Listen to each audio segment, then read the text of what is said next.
This past week, there were two natural disasters that occurred that we heard a little bit about in the news, about an earthquake in Haiti. It didn't get a whole lot of publicity. Very sad for the people of that island nation because they've just been really devastated in many ways. They're poor to begin with. Their soil is not very good. Their country's been colonized over the years. It's just very, very sad. So any kind of natural disaster that occurs there always has a lot of effect upon the people. I'm sure it's just not good for their overall morale.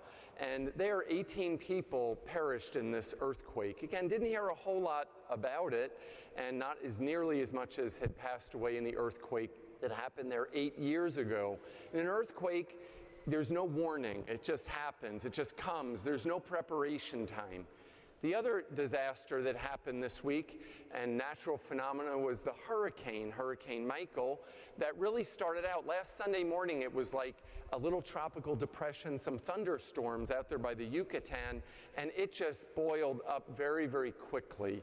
And I think in a very sad way, it just really rushed right in there and walloped the panhandle.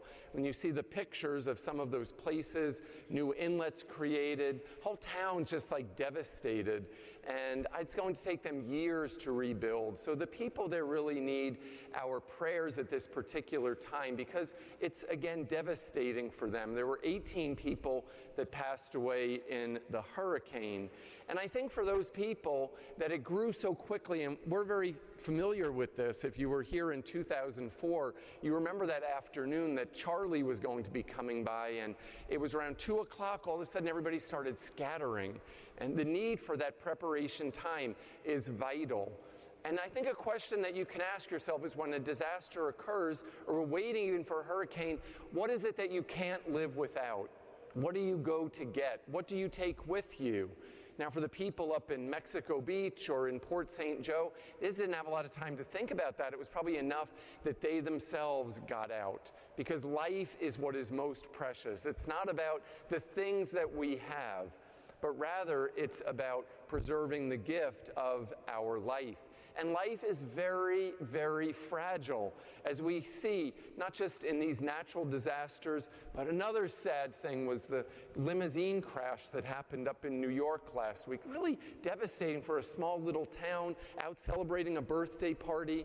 Again, life is very fragile. The young man in the gospel today knew that.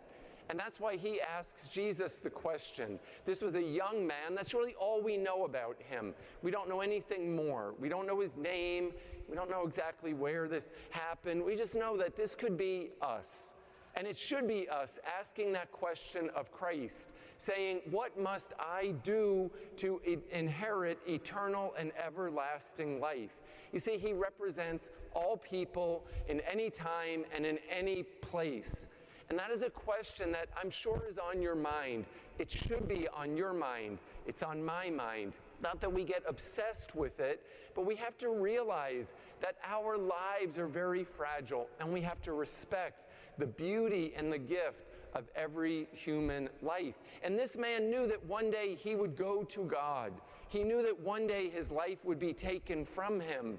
And so what does he do? He says, what do I need to do in order to be with you, Lord? So he was a man of faith, but the spiritual life was eluding him. The spiritual life seemed very far off for him. Maybe it feels that way for you as well. Like, wow, when you think about getting into heaven, boy, that's a long journey. And I'm not really quite sure if I'm there yet. But guess what, folks? God gives us this time now, here, to prepare, because we never know the day nor the hour. So Jesus says to this young man, he looked at him with love. I think that's a beautiful expression there. Jesus didn't condemn him. That was not his purpose. Jesus didn't want to make him feel bad about his obsession with his possessions, but no, he looked at him with love. And my friends, that's how God looks at each one of us. He looks at us with love, with mercy, with compassion, because he wants us to be with him there in heaven. And he told him about to love the Lord your God with all your heart and all your soul, and love your neighbor as yourself. But this young man knew there was something more. You see, he was weighed down. So Jesus said, sell everything you have. He gave him an invitation personally to follow him, a personal invitation. The man rejected it. He said, sell what you have. He couldn't do that. He would not do that for the Lord. He would not do that. He was so attached to his things, for he had many. And I think there's a good lesson in that. Sometimes the more we have, the harder it is to give up. There's a beauty in simplifying life. There's a beauty to not having what you want, but wanting what you already have. And so for this man, he went away sad because he couldn't do that. He rejected the Lord. And he went away sad. He's probably the only person in all of the Gospels that when he met Jesus, he was not fulfilled. There was no great healing there. Jesus said, come on, join the group. We're going to go from place to place. You want eternal life? I'm going to take you on a journey that you've never seen before. But he wanted him to be free to take that journey. That is what this young man lacked, freedom. He did not understand that he had to let go in order to embrace God. He had to let go of whatever was in his hands and in his possession in order to be able to follow the Lord. And this is about things, and obviously it's material possessions, and that comes up a lot in the scriptures. But we need to be free of more than just material possessions. Maybe that's not something that you have a problem with. And that's great if you do not. It's wonderful if you feel you could give up everything. Just give it to the Lord. But you know, there's other things that we need to be free from. And it's things like envy, arrogance, pride, lust. Many different things that happen in our own lives that we need to give up. Maybe we need to give up a relationship that is toxic and bad for us. Maybe we need to let go of resentment. Boy, that's a big one. Resentment is something that someone did something to us many years ago, perhaps, and we can't let it go.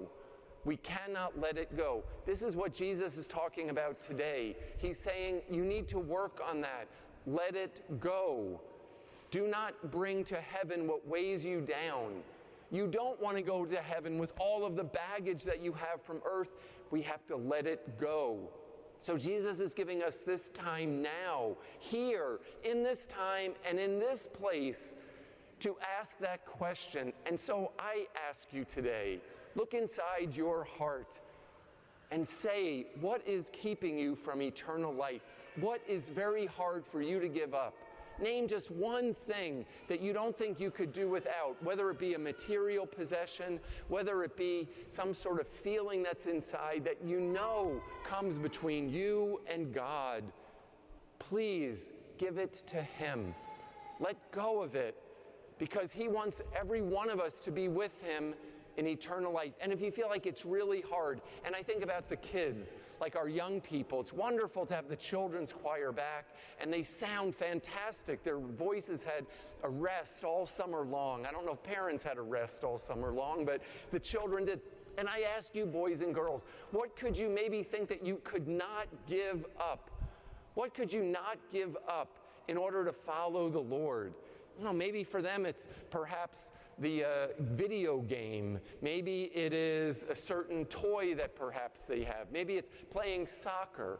I don't know, for Father Bowman, maybe it's going to Brewster's on Wednesday night. I don't really know. You know, all of us have those things in our life we cannot give up, but we have to let go of those feelings too. I once heard it said, if you want to fly, give up what weighs you down. You know, you don't see the birds of the air carrying their nests with them. They just go. There's a lot of wisdom in that. What is weighing you down? Let go of it.